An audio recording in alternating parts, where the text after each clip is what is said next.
Ok. Só um minutinho. Bom, então, o tema é 9 modos de tratar Deus, né? Esse tema me instigou um pouco a pensar nele, por quê? Porque, numa ocasião, eu vi na exposição alguém comentando que era fundamental e necessário que tratasse a Deus como amigo. E quem não tratasse a Deus como amigo, digamos assim, estaria perdendo aquilo que seria essencial na relação com Deus. E aquilo me incomodou um pouquinho, porque a expressão da amizade na nossa vida, ela é importante, é necessária, digamos assim, mas não é a única forma de tratar Deus, né? Eu pensava assim, aquilo me incomodou um pouco por isso, né? Eu comecei a dar volta ao redor dessa ideia. Eu, peraí, realmente tem que tratar Deus como amigo? E por que eu falo isso? Porque a nossa experiência, às vezes, com a amizade humana, a gente pode colocar ela como modelo eventual para a relação com Deus também, só que nem sempre, na vida humana, a gente vai ter ou vai gozar de relações de amizade tão profundas, ou tão exemplares, ou tantas que sejam tais que possam nos servir de modelo para tratar a Deus. E, ao mesmo tempo, isso não impede que a pessoa tenha uma vida profunda de relação com Deus, não é? E aí, dando volta ao redor, eu comecei a pensar também, né? Os 4 fins da missa que a gente aprende no catecismo, quais são eles, né? Adorar, que é o fim chamado latrêutico, né? Depois é o fim também pedir perdão, que é o fim penitencial. É um fim também de pedir graças, né? Que é o fim impetratório da missa. E o fim eucarístico, que é agradecer. Ora, são 4 atitudes, e aí sim demarcadas na missa, e nenhuma das 4, digamos assim, são atitudes que sejam habituais que a gente tem com relação a amigos, né? Então, eu não adoro o amigo. Eu não tenho que ficar pedindo perdão para um amigo, né? Eu posso pedir coisas de ajuda, isso eu posso pedir, né? Agora, então, adorar, que é um ato típico na relação com Deus, ela não se dá na relação de amizade. Então, se a relação de amizade fosse essencial para a relação com Deus, de rigor, nesse contexto que a gente está pensando da relação de amizade, né? Eu teria que ter dentro dela adoração, e não acontece isso, né? Então, ou seja, a relação de amizade com Deus é um modo bom de relacionar-se, ter intimidade com o nosso Senhor, mas não é a única relação possível, né? Então, o título que se dá a Deus de amigo, né, digamos assim, de rigor, é um título que pode nos facilitar a vida interior, tem o seu papel, a sua importância, não é? Mas não é, digamos assim, a essência da relação com Deus. Porque dentro da relação de amizade não está esse ato próprio da adoração, por exemplo, né? E lembrar que nosso Senhor, Jesus Cristo, Deus feito homem, né, ele sofre na cruz, ele é nosso Redentor, né? Então, diante desse caráter de redenção que Cristo realiza, nós não podemos alcançar a dívida que tínhamos diante da Trindade, né? A gente tem esse ato também de agradecer a Deus, né? E depois de pedir perdão, porque ele sofre em nosso lugar. Então, por essa posição também, eu dificilmente vou encontrar em um amigo algo que seja similar a isso, né? Então, acho que é um pouco diferente, né? Então, falta aqui essa inquietação que me levou a pensar quais são os modos que eu posso ter de me relacionar com Deus e amá-lo, né? Para além da questão da amizade. E aí, nessa ocasião, me chegou às mãos o livro do Gary Chapman, que eu mandei a vocês ainda há pouco, um comentário breve, que fala sobre as 5 linguagens do amor, né? É um escritor, não é católico, mas é um que ajudou muitos casais a se entenderem a partir daí, né? Compreendendo qual que é a linguagem que o cônjuge, por exemplo, interpreta como sendo manifestação típica do amor. E a partir dessa ideia do Gary Chapman, que ele fala de 5 modos de relacionar-se, ou seja, a linguagem do afeto para algumas pessoas se dá mediante o quê? Prestação de serviço. Então, a pessoa julga que ela é amada quando alguém presta serviços para ela, né? Então, a esposa, por exemplo, quando o marido em casa ajuda a arrumar a casa, para comprar coisas, né, arrumar o que está quebrado, de serviço. Outros se sentem amados quando recebem palavras de afirmação. Nossa, como você fez bem isso daqui, como você está bonita, como isso aqui é bom, né, parabéns. Então, as palavras que você se sente amada. Pode até não ter nenhum serviço que a pessoa faça para ela, mas ela se sente bem. Outros ganhando presentes, que não serão um presente caro, né? Então, detalhes de carinho. É uma pessoa que prepara uma rosa, leva uma rosa, prepara um bilhete coisas miúdas, compra na rua e dá para a esposa, ela fica contente. Outra é o tempo de qualidade, assim chamado, em que a pessoa está com a outra, em alguns momentos dedica somente a ela. Vai jantar, deixa o celular de lado, não se envolve com ele, né? Coisas desse tipo. Então, em razão disso, e aí vem a quinta categoria nessa relação de amor, né, que pode se dar, que é o toque físico. Então a pessoa, ela sente amar, se ganha toca, ela precisa ter o toque. Então, olhando para isso, eu comecei a pensar, minha relação com Deus, como é que Deus se sente amado, como é que eu manifesto meu amor por Ele? E aí essa ideia de pensar que muitas vezes a gente olha para Deus enquanto Deus, e adorar é um ato típico do homem perante o seu Criador, perante Deus. Então eu sei que ao adorar Deus, Deus fica contente comigo, que é um ato próprio diante de Deus, vamos assim. Né? Então nosso Senhor admitiu que Ele fosse adorado. Né? Eu poderia colocar também outras palavras ao redor, ao lado dessa, né? Quais serão as palavras que eu poderia colocar aqui ao lado dessa, né? Dessa de sentir-se da adoração. Além de adorar Deus, eu posso louvar, glorificar. Então, são três atos próprios para Deus. Ora, e eu posso relacionar-me com Deus adorando, glorificando e louvando. Cada ato desse tem, digamos assim, uma atitude própria que se traduz por ele. Né? Então, adorar realmente colocar-se submisso, colocar-se absolutamente dependente, totalmente ao dispor de, reconhecer a grandeza. Quando eu falo glorificar, é cumprir plenamente o desejo de Deus. Dar glória a Deus é cumprir a vontade de Deus em grau pleno. Né? E louvar também é reconhecer a sua grandeza de modo festivo. É elogiar, né? É manifestar, né, de modo expresso. Enquanto a adoração, eventualmente, posso adorar, por exemplo, me prostrando diante do sacrário. Para louvar, eu não me prostro. Para louvar, eu exalto a voz, eu levanto a voz. Né? E no caso, para glorificar, é esse reconhecimento, né, a partir do momento em que eu busquei realmente Nosso Senhor para fazer o que Ele queria, né? O que era a sua vontade. Bom, então, adorar é um ato que realmente a gente tem como, a partir dele, buscar relação com Deus. Então, nos convém adorar. O Papa Bento XVI, no começo do seu pontificado, falava muito da importância de adorar a Deus. Fala bastante isso, que as pessoas estavam esquecendo de adorar a Deus. E adorar é um ato próprio perante Deus. Né? Logo na sequência, a gente percebe que os judeus estavam chamando Deus, né, pelo nome. E aí vem a ideia de chamar Dominus, pensando em latim, que é o Senhor. Né? Então, o Senhor. E diante do Senhor, ressalta outra atitude. Quem é o Senhor? É o tratar como o servo. Eu sou um servo do Senhor. Nossa Senhora, Maria, eis aqui a escrava, eis aqui a serva, fala quando chega o arcanjo, né, para propor-lhe exatamente uma mensagem, né, para fazer a vontade de Deus. Então, eu também posso tratar Deus servindo a Deus, reconhecendo minha condição de servo e servindo. O que eu faço que é serviço a Deus? Quais são as minhas atitudes que eu sei que é um serviço para Deus? Né? E aí eu posso até pensar, né, lutar várias coisas na minha vida para poder servir Nosso Senhor, fazer algo com bem para os outros, para servir a Deus. Isso é amar a Deus também. Tá? Então, veja, eu posso amar a Deus adorando-o, relacionando com Ele pela adoração, dando glória a Ele, louvando. Eu posso me relacionar com Deus servindo a Ele, seja, até no caso, vamos pensar assim, servindo na paróquia, que seja em algo ligado à administração dos sacramentos, em algo ligado à prestação de serviço na paróquia, mas servindo ao próximo também. Né? A gente lembra que quando Cristo fala, Nosso Senhor fala a parábola do juízo, ele falava, né, que servia aos pequeninos, quem o fez ao menor, né, daqueles mais necessitados, fez a ele próprio. Né? Então tem essa perspectiva do Nosso Senhor, isso está evidente ali. Então também, né? Então, ou seja, e Cristo fala, né, quem não ama o próximo a quem vê, como amará a Deus a quem não vê. Então, a gente tem que trabalhar para notar que eu posso muito amar a Deus servindo o próximo. Isso é real. Né? É o modo de amar a Deus, relacionar-me com Ele. Né? Então, claro, eu vejo Deus no próximo, porque Deus é o Senhor. Não sei se falar, nosso Senhor Jesus Cristo. Servi-lo. Então, claro, para servi-lo, buscar o que Ele quer que eu faça. Né? Bom, há uma terceira dimensão na relação com Deus que se revela de modo mais evidente a partir de Cristo. Então ele fala, Senhor, o que devo fazer para orar?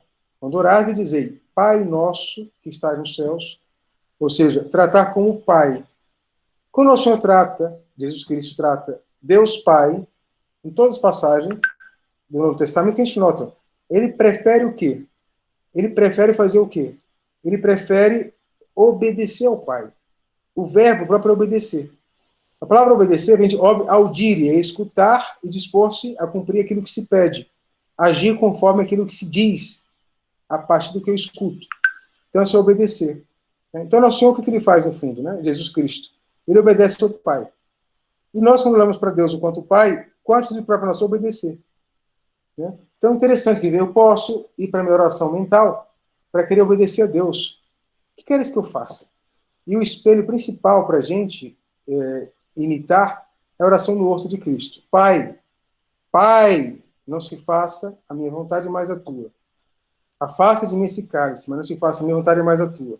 Cristo é uma lei de Pai na cruz também. Né? Nosso Senhor tem uma obsessão pelo Pai. Então, e nos coloca a figura do Pai como modo de pensar Deus. Como é que a gente trata o Pai? Né? E acaba sendo que a atitude principal de Cristo perante o Pai, que se manifesta mais evidente, é a obediência. E por que também isso é interessante a gente pensar? Porque o pecado de Adão é de desobediência. Talvez o Cristo vai por aí.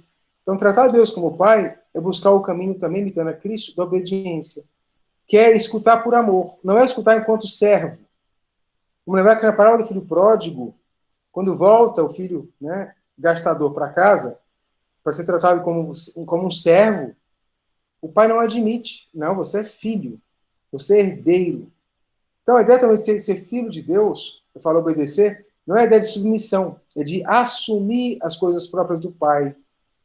Assumir a condição de filho, de igualdade, portanto, na missão que é comum ao pai e ao filho. Tá? Essa é a ideia também.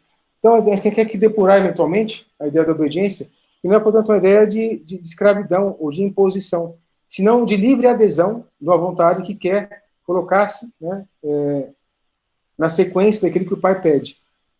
Então, ele trata nosso Senhor como Deus, adorando, glorificando, louvando, né? Trata como nosso Senhor, então a gente serve. Nós realmente temos que buscar servi-lo nesse contexto, prestar serviços a Deus. Depois, enquanto ele é nosso Pai, eu vou fazer o quê? Eu vou obedecer. Eu vou obedecer ao Senhor. E a gente fala, nosso Senhor, então, Deus assume a dimensão humana, se torna homem como nós, nos dá a sua mãe enquanto tal, na cruz, e aí a gente tem essa modo também de tratar nosso Senhor como irmão. Né? Jesus Cristo, que é nosso irmão, nesse sentido. Enquanto irmão, aí pensava no verbo, eu quero compartilhar. Né? Que se compartilhar é exatamente ter essa intimidade maior para cumprir igual missão. Então, os dois filhos, na parábola do filho pródigo, na verdade, têm a mesma missão. Né? Cada um está numa situação diferente. Não estão compartilhando. E se olha para Jesus Cristo como o irmão mais velho, ou como o primogênito, que nós também somos filhos, a um modo diferente, mas também o somos, né? Então eu vou também participar da tarefa que é incumbida a ele, vou compartilhar aquilo que lhe toca. Então eu posso tratar Deus também como, olha, é o irmão mais velho, nosso Senhor Jesus Cristo. Enquanto tal, eu posso tirar uma série de consequências para a vida espiritual, né? Ajudá-lo, eu trabalho pelo bem da família, né? Pelo bem de outras pessoas também, né? Então cada um de nós também pode buscar esse tratamento com Deus, né? E olhar ele como irmão, eventualmente. E pensar no caso, como é que eu trato o meu irmão aqui nessa terra? Qual a minha postura perante ele? E aí entra até a dimensão do afeto, também começa a entrar de modo mais evidente. Né? Esse afeto, esse carinho, queria aliviar a carga. Então, tratar o Senhor como irmão levaria essa preocupação nossa de que ele possa nunca estar sozinho na sua tarefa. Não foi uma tarefa do bem da família enquanto tal. Então, eu me coloco ao lado dele. Voluntariamente, por quê? Porque é meu irmão. Não é agora tanto porque ele é Deus, e é meu Deus, sem dúvida.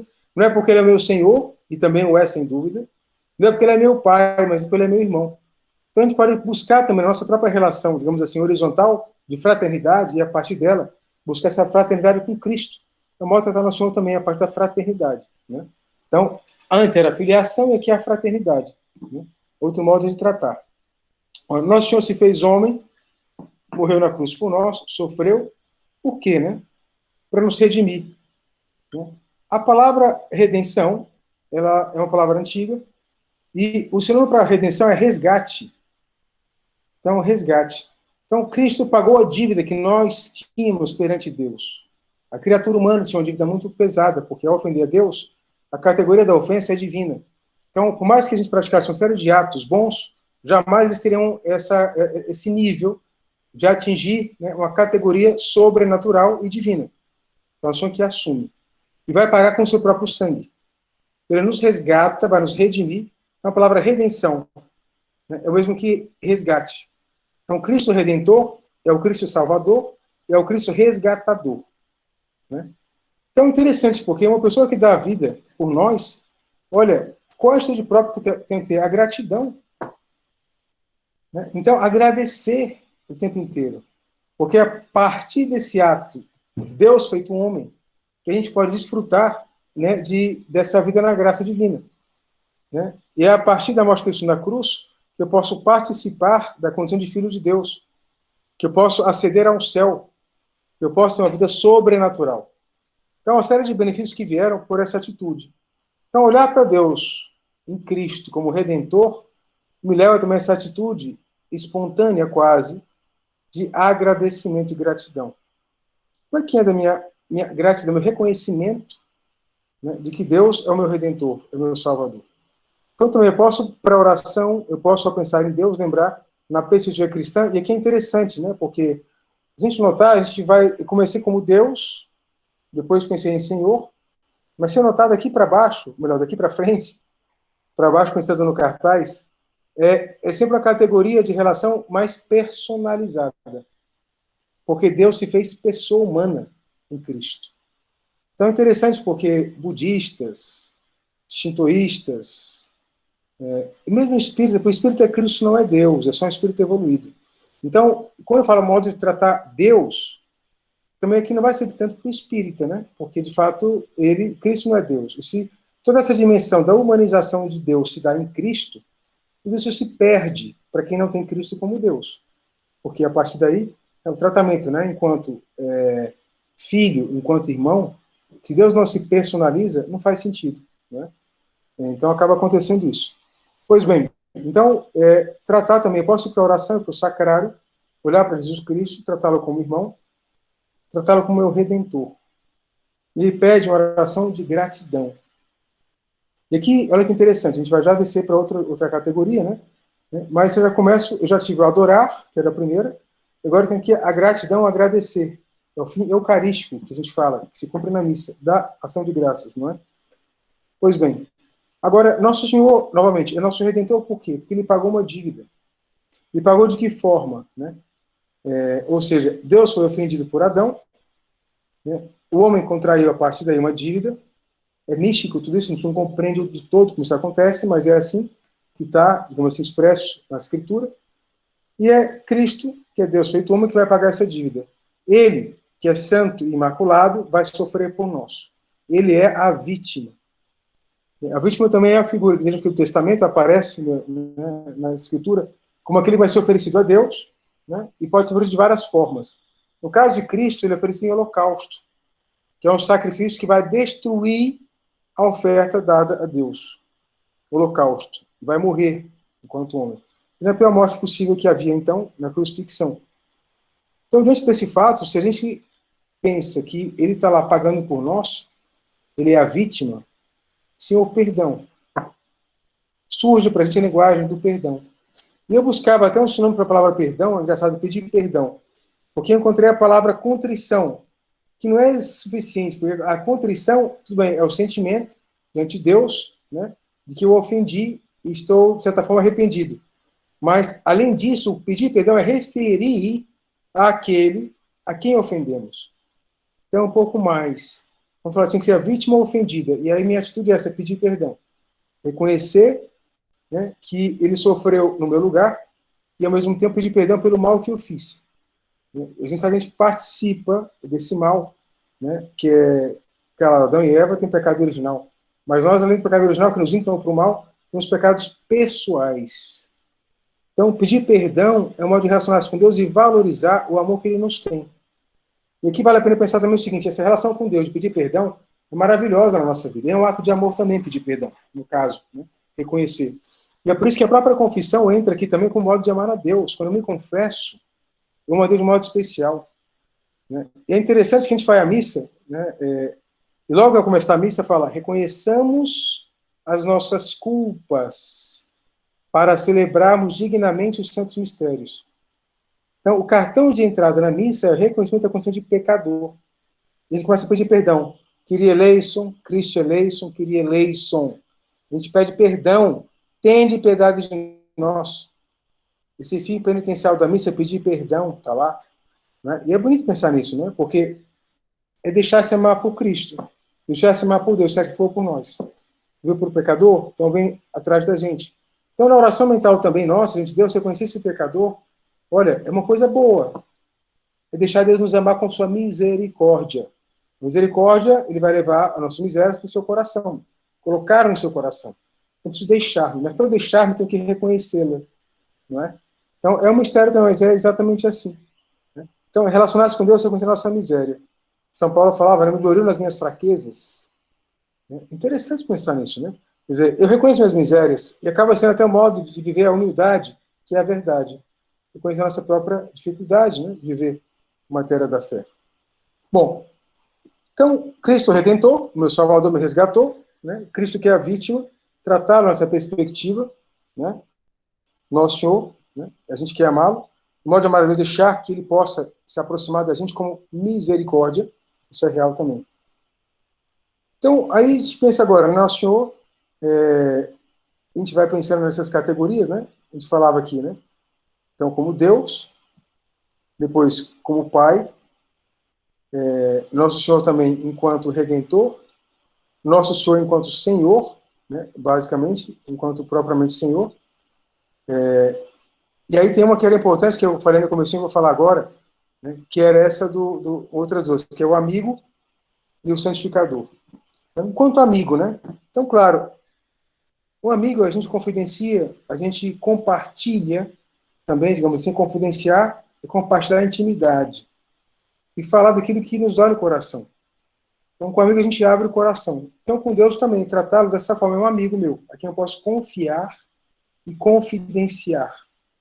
Tá? Então, sem dúvida alguma, é uma dimensão da intimidade nossa, com relação a Deus, a gente vai vivenciar. E Deus se faz amigo. Cristo fala no Evangelho expressamente. Eu não os chamo servos, mas amigos. Qual a diferença? Eu falava servo diante do Senhor e amigo perante outro amigo.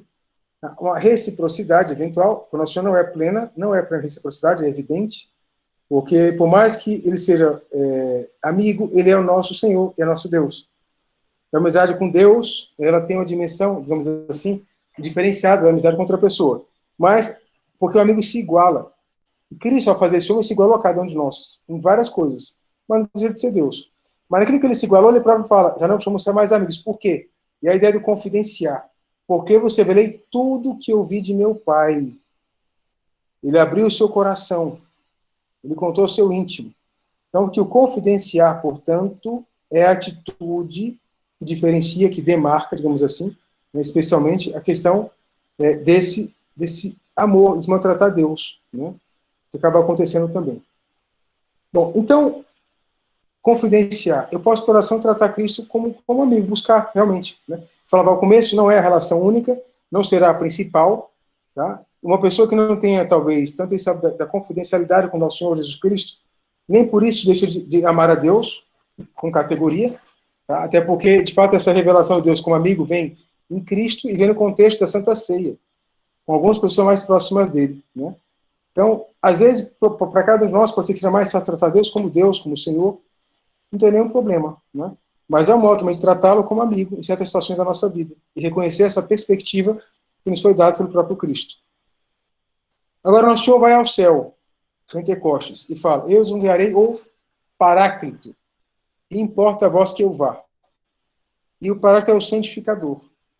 Então, ele está o quê? O santificador, o Espírito Santo, para que a gente possa buscar a imitação com Cristo. Digamos assim, das três pessoas da Trindade, o Espírito Santo acaba sendo aquela que vai nos acompanhar no dia a dia, na perspectiva do dador de graças. Né? A gente fala em várias orações do Espírito Santo, vinde Espírito Santo, enchei os corações dos vossos fiéis e acendei neles o fogo do vosso amor. Lembra que o próprio Espírito Santo também, outra coisa que se fala, o Espírito Santo é o amor do Pai pelo Filho. Né? Ele é gerado nesse amor, nesse contexto. E isso que é derramado sobre nós. Então, é o santificador. Né? Então, ao santificador eu peço que ajuda, eu peço graças. A petição de graça que a gente vai fazer nas nossas orações cotidianas é um trato com Deus também importantíssimo. E é realmente para pedir. E Cristo já dava a sugestão no Evangelho: pedi e dar-se-vos-á. Buscai e achareis. Então é preciso pedir. Né? Fala como aquela imagem, né? Que pai que o filho lhe pede, um ovo lhe dá um escorpião. Quanto mais vós. Ele fala, vosso pai sabe o que vós necessitais. Mas, apesar disso, ele diz para a gente pedir.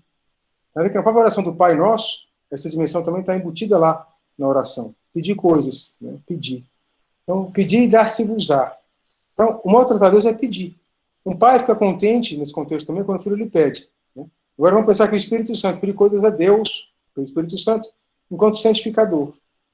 Né? Então, também não é errado eu pedir coisas a Deus. Ah, mas se eu pedir, eu sou muito egoísta, eu sou sendo... Não, você agradece e você pede também, não tem nenhum problema. Né? Na história de cada um de nós, também na nossa vida, pode haver momentos que a gente quer mais, sente mais necessidade de pedir. Outras, mais necessidade de agradecer. Outras, mais de adorar, ou de louvar, glorificar. Tudo isso faz parte da nossa vida. Né? Então, e tudo isso se compõe nesse dia a dia dessa relação com Deus. Né? Então é interessante pensar que, no fundo, eu posso examinar um pouquinho quais dessas atitudes, talvez, na minha vida, eu pudesse investir mais, ou que estou mais esquecido de quem é o próprio Deus. Né? E, novamente, porque Deus é realmente, né, é Deus, é Criador, é Senhor, é Pai, é Irmão, é Amigo, é Redentor, é Vítima e é Santificador. Deus Criador, né, e a gente pode até esquecer, né, é contemplar a beleza das coisas. As 5 vias de São Tomás para a existência de Deus. Uma delas é olhar para a criação. Então, olhar para a criação me leva a reconhecer o Criador. Né? E a gente pode até esquecer um pouco, contemplar. Né? E eu pensava, quando eu preparava aqui a palestra, no Gênesis, que nosso Senhor viu que tudo era bom. E viu que aquilo era bom. Ver que era bom, e depois descansou, porque viu que era bom também, é contemplar. Eu vejo as coisas boas do mundo, ou só vejo coisa ruim? Quer dizer, é engraçado, a gente fica um pouco, às vezes, até chateado, quanta coisa acontecendo, não sei o que, o mundo está perdido. Meu amigo, olha para o milagre do teu lado o tempo da criação inteira. Tudo isso aqui é milagre. Tudo isso é um milagre. Eu tenho que contemplar e ver Deus nas coisas. São Francisco fazia isso. Né? Então, se eu fico cabisbaixo, fico acabrunhado, porque tanta desgraça, olha quanta graça. Toda a criação é uma graça. Deus está sempre conosco com tudo que existe, presente. Então, contempla Deus, trata Deus na contemplação ao percebê-lo como Criador. Esquece disso, né? Então, quantas vezes a gente entra nos dramas assim, né? Porque a nossa cabeça, novamente, a gente acaba com o nosso imaginário limitando Deus a uma só dimensão, ou a só uma perspectiva, fica travado lá dentro, não consegue sair daquilo, e qualquer outra coisinha já nos deixa abalados. Poxa vida, Deus é tão maior que tudo isso. Está trabalhando tanta coisa, né? Então, é importante recuperar essas perspectivas, né? Vários modos de tratar nosso Senhor, que pode trazer para a nossa vida também essa outra jovialidade espiritual, essa versatilidade que é necessária pelo pluralismo dos modos de relacionarmos com Deus, que ele próprio conheceu ao longo da história. Então, eu não sei só 9 aqui, mas tem em outros, já pensar em outros. Deus é amor. Tudo bem, então, quanto amor, o que posso fazer? Deus é rei. Cortejar nosso Senhor, acompanhá-lo às vezes, né? Ver a igreja como ato de cortejo a nosso Senhor. A liturgia, outros modos também de relacionar-se com Deus, de tratar Deus a partir daí. Né? Então, é bonito pensar nisso, né? Toda a ideia, né, Nosso Senhor, né? Então, o rei. Fala-se também sobre nós somos como juiz. Então, acatar o que Deus diz. Nossa, como isso ajuda a nossa vida a tratar Deus? Senhor, tu já disseste, é assim mesmo, pronto, eu acato. Eu vou para a confissão, estou perdoado. Estou perdoado. O que é acatar Deus? Deus como juiz. Esquece o passado, esquece o pecado. Você foi perdoado, já falou, eu te absolvo. E às vezes eu fico lá remoendo, né? Então, assim, ou seja, a gente pode pensar que desse modo de tratar Deus que ele permite, né, e ele foi se revelando, digamos assim, e todos eles são modos chamados analógicos pela teologia. Deus é Deus, está acima da nossa capacidade. Então, quando eu falo Deus como Pai, Deus como Senhor, Deus como amigo, Deus como irmão, como Redentor, como vítima, nada disso alcança o que Deus é. E para ficar tranquilo com relação a isso, que é analógico, tudo é metafórico, né, mas Deus admite que esses atributos, dessas situações, dessas posições realmente podem ser usados em relação com ele, né? Quando ele aparece para Moisés, Moisés fala, digo quem? Quem é você? O que eu digo para o povo? lá no Egito, que eu vou dizer que vamos embora, vamos sair daqui para ganhar liberdade. Vou dizer quem me mandou. Diga, eu sou aquele que sou, Yahvé. Então Deus não tem um nome que a gente consiga apreendê-lo a partir do nome, né, entender por completo, porque ele é a plenitude que está além de tudo isso. Né? Toda forma, essas várias formas que Deus se coloca, se manifesta na nossa vida, a gente tem que buscar tratá-lo. Então, na minha oração mental, ter essa perspectiva, né? Quer dizer, Nosso Senhor, na nossa vida, fora da oração mental, na relação habitual com Ele, na missa, né, eu posso identificar várias situações que podem me ajudar a notar esses atributos divinos ao pensar, né, nessas várias categorias que eu falei de nomes auxiliares dados a Deus, né? Enquanto amigo com maiúsculo, redentor, vítima, santificador, criador, tudo isso cabe para ele. Ainda que nenhuma delas esgote o que ele é. Está acima de tudo isso. Então, né, nesse sentido, pensar um pouquinho, né? Cada um possa alimentar a própria vida espiritual nessa consideração, né? E testar a oração mental, esse tempo de meditação, a falar com Deus, em alguma dessas toadas, perspectivas também, né? Isso pode nos ajudar, né, a gente entender melhor, né, quem é Deus, ou quem poderia ser para cada um de nós, e mudar a nossa vida espiritual, realmente. Né? Se para mim Deus só é o Senhor, não, olha, Deus é teu Pai também. Né? Não, ele é só o Pai, sim, mas ele também é o Criador, é maior do que tudo isso, né? Entende? Cada um busque uma perspectiva, talvez. Ele é o santificador. Eu tenho pedido ajuda a Deus várias vezes, eu rezo pouco. Quem olha a Deus santificador, reza muito. Quem reza pouco, não olha para Deus santificador. Né? Entende o que acontece aí? Deus que é vítima. Quem pede pouco perdão a Deus não reconhece quanto ele fez e sacrificou por cada um de nós. Eu não posso alimentar aí minha relação com ele, demais, ser mais contrito, reconhecer quantas coisas me faltam a ele, e olha, e desfrutar disso. Isso é interessante que eu falava antes, né? Cristo fala, eu vim para os pecadores.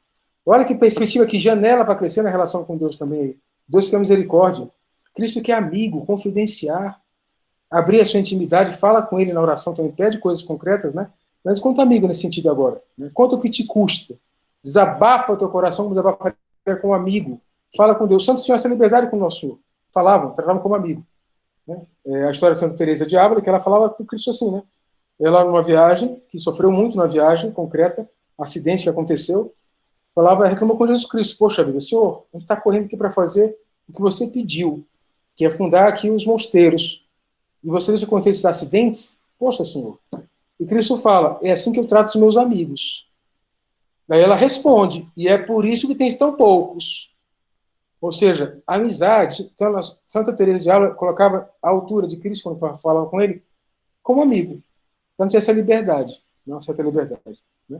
Então vamos pensar cada um pouquinho o que pode talvez agregar, temperar a vida espiritual, olhando algum dessas perspectivas, né, dessas posições de Deus como um leque, qual que possa nos ajudar, eventualmente, a alcançar, né, um crescimento no trato com Ele. E, no fundo, é um crescimento no modo de amar a Deus. Então, fica aqui a ideia, a gente vai pensando, cada um, né, o que pode fazer nesse sentido, para desfrutar desse amor a partir dessas outras perspectivas que nos oferece a compreensão dos vários modos